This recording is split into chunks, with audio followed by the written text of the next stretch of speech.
site é uma homenagem, só para fazer o fechamento aí da nossa apresentação. Nosso amigo de São Paulo. Vamos só fazer o seguinte, só vamos botar uma webpart ali, mostra rapidinho, só pra gente. Já que a gente tá. O pessoal tá com fome mesmo, então. Bota a edição, clique no page, né?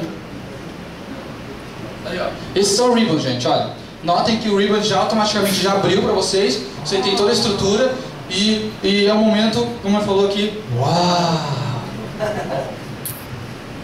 minha dúvida é que se o SharePoint de 2010 tem como pré-req ter o Office de 2007 ou superior para edição de algumas informações.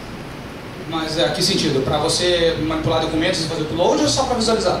Não, editar texto, a lista, alguma coisa assim. Não precisa. Inclusive, não, eu digo assim, parece que o Weber vai fazer uma apresentação com Words app mostrando exatamente isso, tá? Que não precisa ter para edição.